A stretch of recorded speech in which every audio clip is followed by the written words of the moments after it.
नाटक रेडियो सुनने वाले सभी श्रोताओं को विकास दुर्गा का नमस्कार। पिछले एक साल से हर हफ्ते हम आपके लिए कुछ नई कहानियां, किस्से, नाटक और संगीत लेकर आ रहे हैं। What started off as a humble attempt to bring the feel of Hava Mahal on podcasts is now a global phenomenon. Natak Radio has been heard in over 65 different countries and more than 1,000 cities across the world. From Ghumarvi in Himachal Pradesh to Leicester in the UK. Bharat की silicon valley Bengaluru से America की silicon valley San Francisco तक। हमारी parent company नाटक की ही तरह नाटक radio भी एक ओपन प्लेटफॉर्म है। If you'd like to participate in Natak Radio, want to interact with us, would like to read or have us read a certain story or radio play, please write to us at radio@natak.org. That's radio@naatak.org. Until then, keep adding drama to your life with Natak Radio.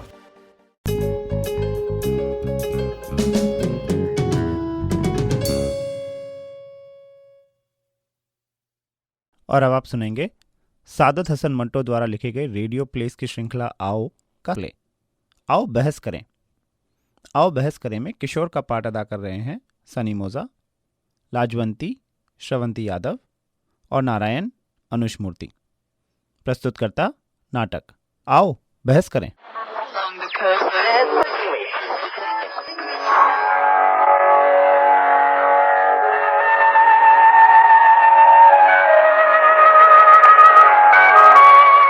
आओ बहस करें।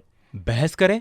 किससे बहस करें? तुम तो यूं बात कर रहे हो गोया बहस को जानते ही नहीं। सारी उम्र गुजर गई तुम्हारी बहस करते करते और आज कितने अनजान बन रहे हो।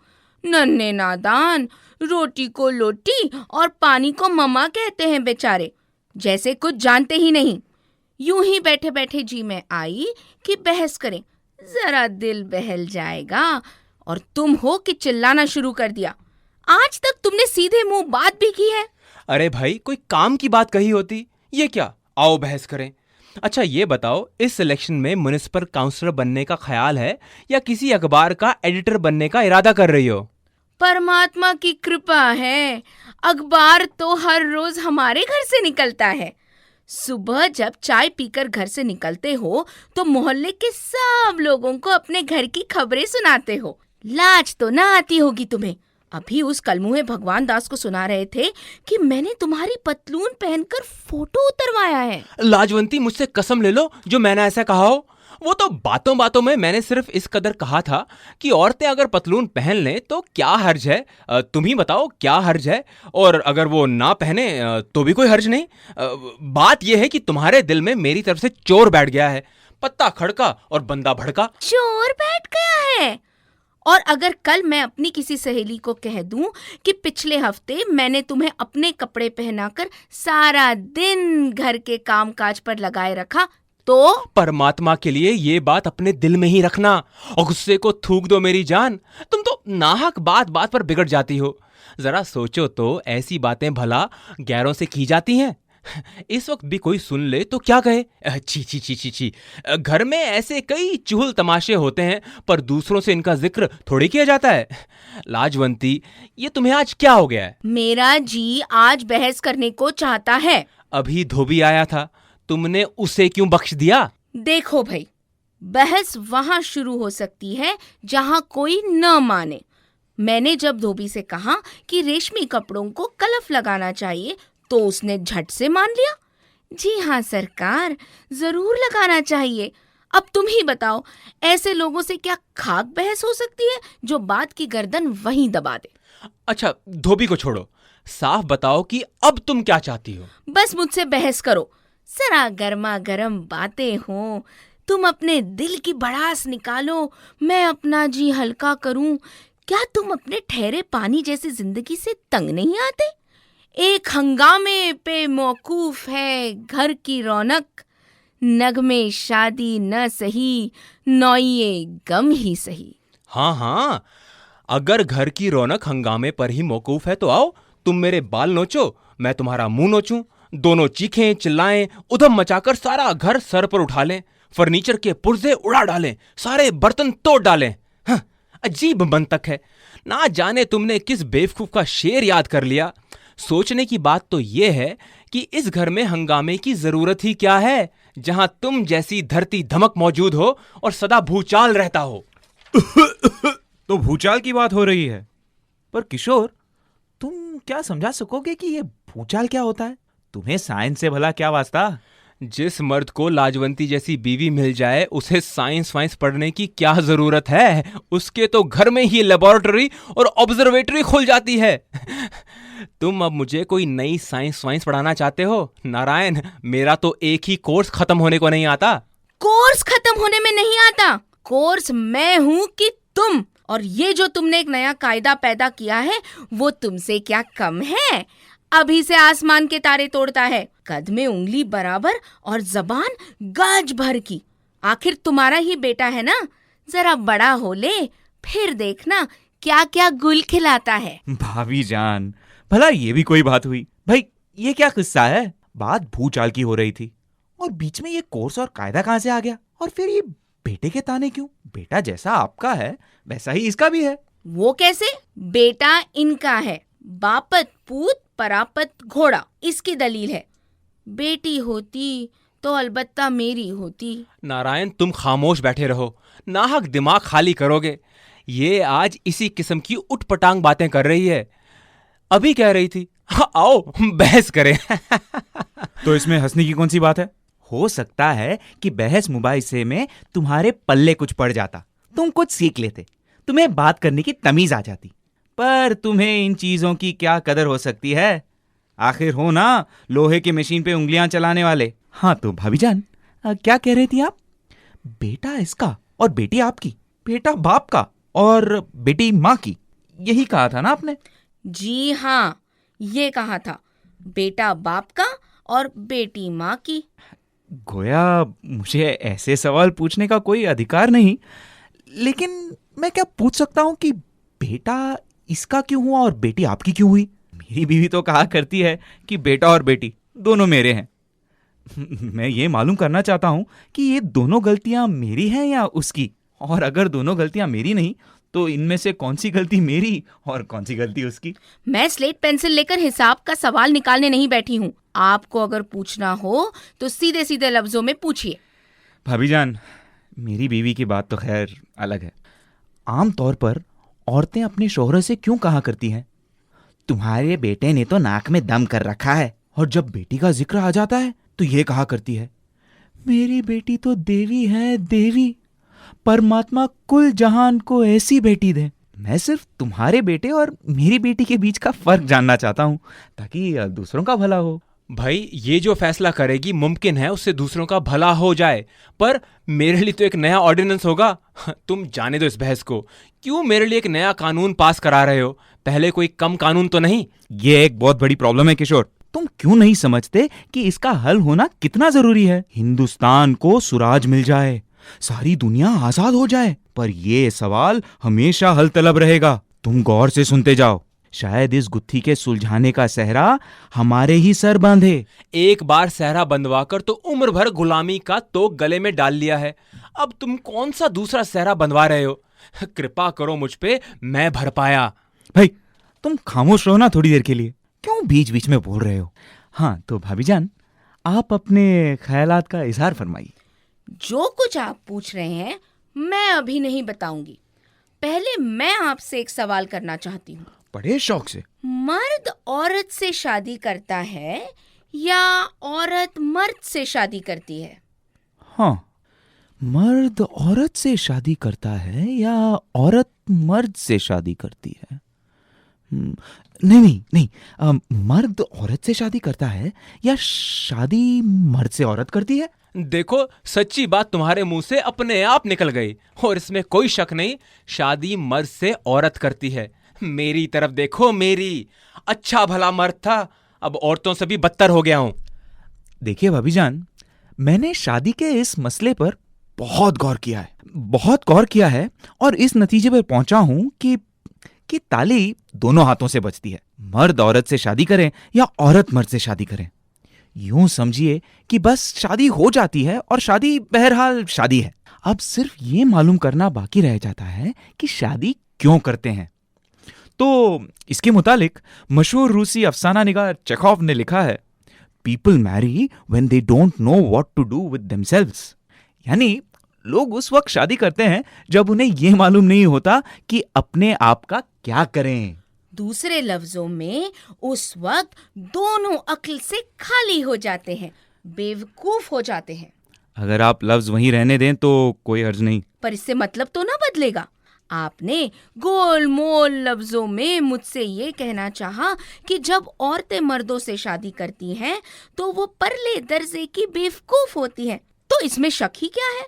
इससे बढ़कर भला और क्या बेवकूफी हो सकती है कि देखभाल के समझ बूझ कर अपनी आजाद जान को कैद में डाल देती है। पति का घर दूसरे लफ्जों में कैद खाना है जिसमें उम्र भर की सजा भुगतनी पड़ती है। पति का घर कैद खाना सही, पर औरतें उस कैद खाने का दरोगा बनकर आती हैं।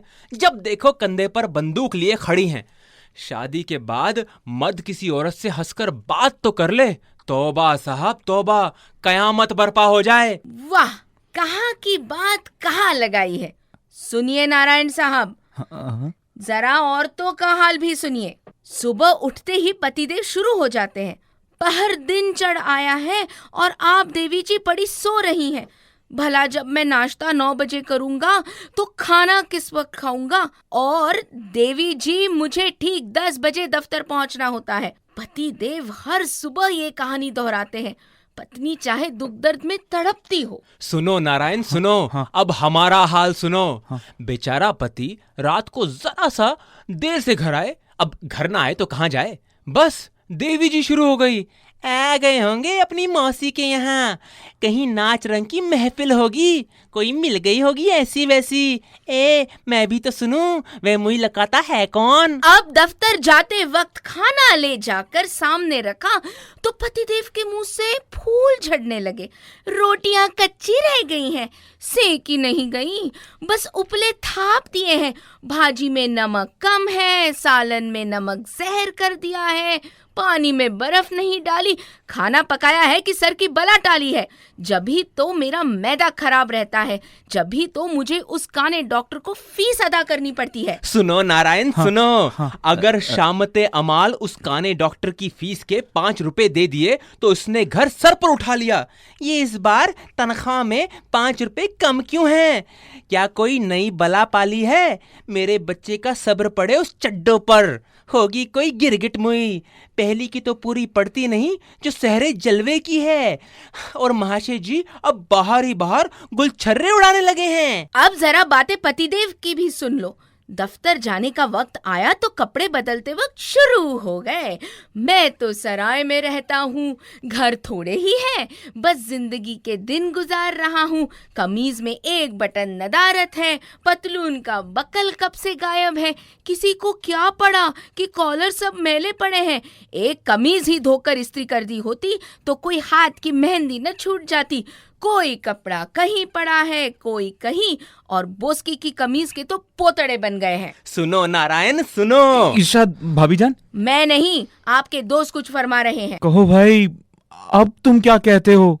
मुझे तो बिल्कुल पता नहीं चलता कि कौन किससे और क्या कह रहा है। हाँ तो नारायण सुनो, इत्तेफाक से परसों एक दोस्त के यहाँ खाना खा लिया। बस फिर क्या हुआ जरा सुनो। ये खाना कहाँ खा के आए हो? कोई नई मिल गई होगी क्यों? मैं यहाँ 12-12 बजे रात तक भूखी प्यासी पड़ी इंतजार करती हूँ और महाशय जी उस मोटी लकाता के यहाँ पकवान उड़ाए। जब भी तो मैं देखूं आजकल 1 मिनट में खाना खा लिया जाता है। भूख बिल्कुल नहीं, जरा भर नहीं खाया जाता, कहते ही चौके से उठकर हाथ धो लिए जाते हैं। जरा मैं भी तो सुनूं, आजकल बसेरा है किधर? और हाँ, अभी दफ्तर से आए 2 मिनट भी नहीं हुए कि चिल्लाना शुरू कर दिया। मुझे आए घंटा भर हो गया, कोई पूछता ही नहीं कि कोई थका हारा घर आया है।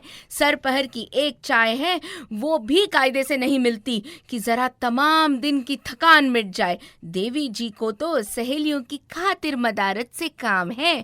फ्रूट पर फ्रूट चले जा रहे हैं, बोतलों पर बोतलें खुल रही हैं।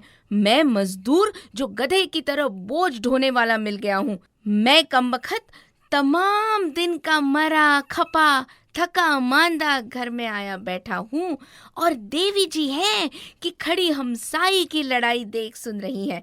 अरे सुनती हो, सूझता नहीं, कान बहरे हो गए हैं।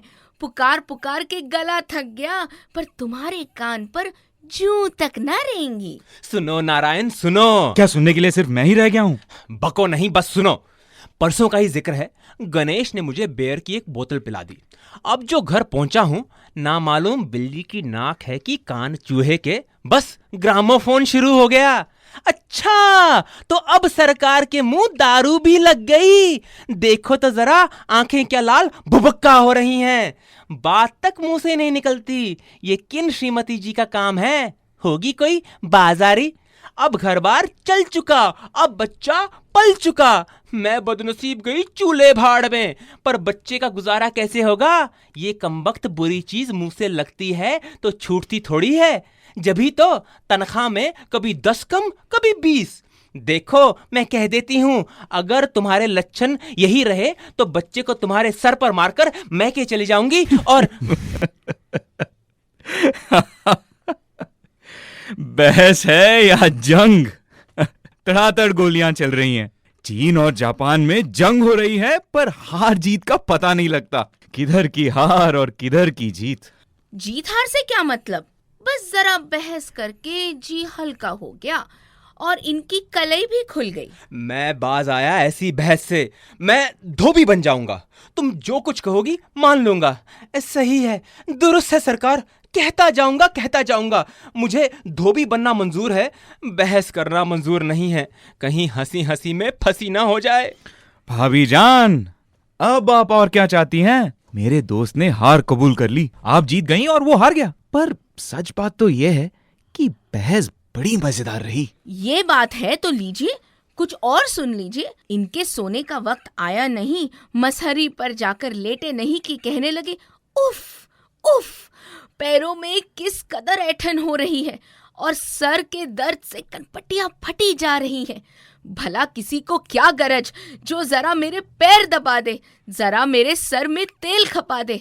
हाय, मैं मर गया। ओहो, क्या टीस उठती है। अब मैं बेचारी तेल लेकर पहुंची। तेल लगाते 2 मिनट न गुजरे होंगे तो बोले, तुमको तेल लगाना कभी ना आएगा। मेरे सर तुम्हारी सिंगर मशीन की तरह नहीं है, जरा तस्कीन नहीं होती, बस सर की बला टाल रही हो। फिर 1 घंटे के बाद कहने लगे, रहने भी दो, ऐसे तेल लगाने से बेहतर था कि पैर ही दबा देती। अब जब पैर दबाने बैठी तो शुरू हो गए, मुट्ठियों में जोर नहीं, तुम दबाती हो या पिंडलियां सहला रही हो, सर की बला टालती हो। ये क्या हारमोनियम बजाया जा रहा है? नारायण, झूठ, बिल्कुल झूठ, सफेद झूठ। ये सब मनगढ़ंत बातें हैं। सुनिए नारायण साहब, इरशाद। अब 2 घंटे दबा चुकी तो हुक्म आया, बस करो, मुझे कुछ तस्कीन नहीं मिली। फिर 5 मिनट ठहर कर बोले, अब तुम्हें नींद आ गई, लेटी नहीं कि सोई नहीं, और खर्राटे शुरू हो गए। अरे क्या सचमुच सो गई? जरा बातें तो करो। नारायण, ये सब भूतान है, ये सब भूतान है। एक भी हर्फ इसका सच नहीं, सब झूठ है। और सुनो, अब जो जरा बच्चा रो पड़ा तो फरमाने लगे, जानबूझ के दूध न पिलाया होगा कि मेरी नींद हराम हो जाए।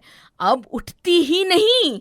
ये नहीं कि बच्चा गोद में ले ले और लोरियां देकर सुला दे। हाय मेरी किस्मत, नौकरी पर भी जाऊं, दिन भर थकूं मरूं और रात को बच्चा खिलाने की ड्यूटी भी दूं। अरे उठती हो कि नहीं? कैसी जालिम माँ है, क्या भारी नींद है।